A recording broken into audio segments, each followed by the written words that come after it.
So I'm going to talk about this in more depth later in this video, but I think we're on the brink of our next big Star Wars banger. After Andor came to an end, Star Wars fans are asking the question which has been put so eloquently by The Direct: where is Star Wars' next real masterpiece? And while I expect something like more Shadow Lord to be an absolute guaranteed win, it might not be the most obvious answer. Movie-wise, the one I'm really looking forward to is Star Wars Starfighter in 2027, but another big initiative coming soon is canon Old Republic. Starting with the video game Fate of the Old Republic, it's been described as a spiritual successor to the KOTOR games, and while I've seen most people assume that this is going to be a one-off, I wouldn't be too surprised if there are currently conversations going on at Lucasfilm about future shows and tie-in movies. The Old Republic might be the next big initiative, and if so, hopefully it's a banger. I'd like to think The Mandalorian and Grogu could be a big hit. But with that said, and I promise you this is relevant to what we're going to talk about in a moment, let's get to the big news of the day.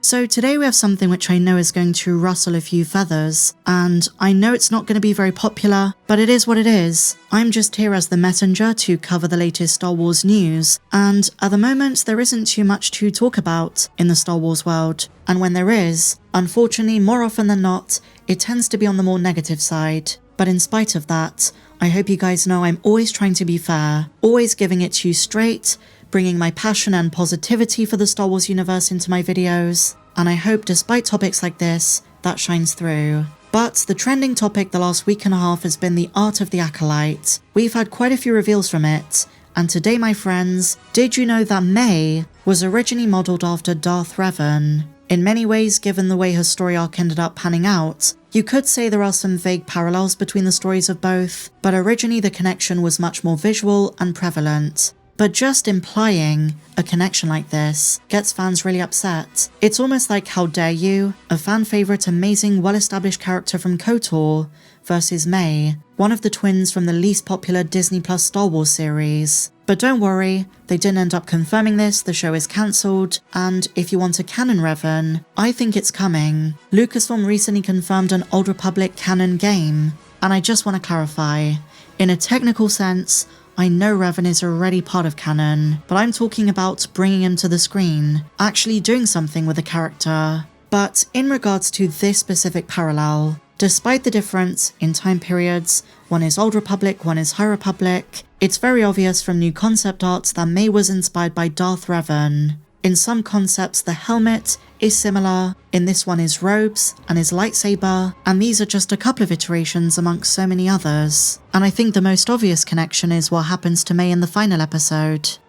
After Chimera wiped May's memory, with the additional themes of free will and brainwashing, it evokes a similar situation that happened to Revan, a character who found himself being captured and reprogrammed by the Jedi. But it's important to note, I'm sure Leslye Headland was just borrowing some of those ideas. I don't think there was any intent for May to literally take on the moniker of Revan. Their stories have some similarities but are still very different, especially in the ways they're told to us, the audience. May's story never had a conclusion, and her arc across 8 episodes was handled by one person. In the case of Revan, he was handled by different writers in different mediums across several years, and in there were several continuity clashes. For instance, his discovery of the hidden Sith after the Battle of Malachor 5. This has been portrayed in opposite ways. Not to mention the difference between Revan giving up his soul, so to speak, in order to defeat and unite the Republic, versus the Revan novel, which suggests he was merely brainwashed by the Sith Emperor Darth Vitiate.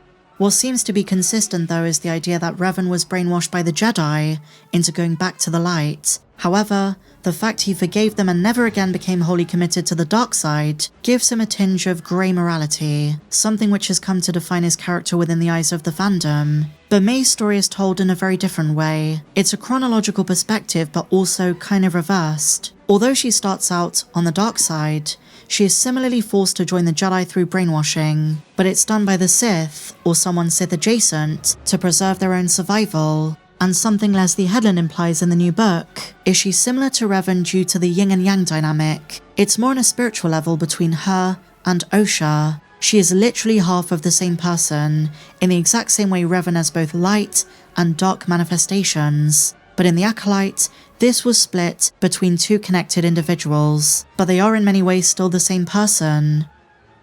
Now here is where things get really touchy. As a prequel fan, I don't like this, but it's one way to read into the May situation. In the same way that Darth Revan inspired Bane to later create the Rule of Two, Osha and May might have a similar influence on Darth Plagueis. He knows and is curious about the twins, or at least Osha, when he sees her with Chimera, lurking in the shadows, but Plagueis might have learnt what Mother Anastasia and Coral did, and was then inspired by the twins to create life and seek immortality himself. This is in no way confirmed or justified, but it is a logical line of thought if you want to talk about parallels between Revan and May, how their stories leave a legacy. Darth Bane discovered a holocron belonging to Revan on the planet of Leon, which contained teachings advocating for a master and a single apprentice to ensure the Sith remain strong.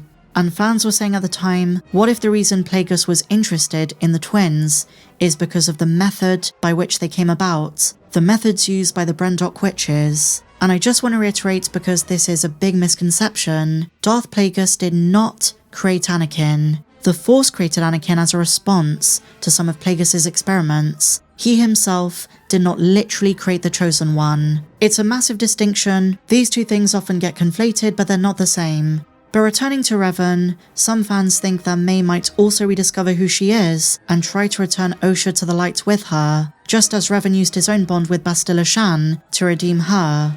I believe Season 2 held most of our answers. Not that that's going to happen at this point, but Star Wars has always centered around it never being too late to turn away from darkness and return to the light. But with the promise of a show like The Acolyte, I was far more interested in the dark side. And now knowing that Chimera was not a Sith honestly makes the situation worse, because it means that the only Sith we saw appeared for like 4 seconds. Not even that. And Leslye Headland says in this very book, The Art of the Acolyte, that Season 2 would have centered around Plagueis. What a missed opportunity. I think fans would have been far more interested in that story than the one we got. But I don't want to sound redundant, we've already spoken about that in depth. But what I'm trying to say is, I think May's arc would have resembled that of Darth Revan much more in Season 2. But just to finish on a light note, do you guys remember what I call the beaver sniffer? Basil the Tynan. New concept art shows that they originally went for a look that was much more reminiscent of Tynans in the EU. I don't know, I've always thought those looked a bit strange. They work better when you only have to imagine them when you're reading a story, but in live action I think the version they went for was probably the right balance, because the concept art looks more like the beavers from The Lion, the Witch and the Wardrobe.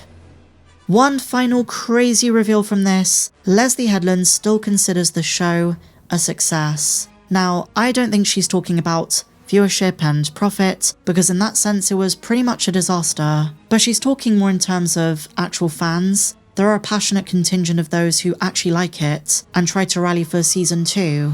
But that said, my dear friends, share your thoughts on everything we spoke about in the comments down below. And if you enjoyed this video, please be sure to give me a big fat thumbs up, subscribe if you're new, check me out on socials.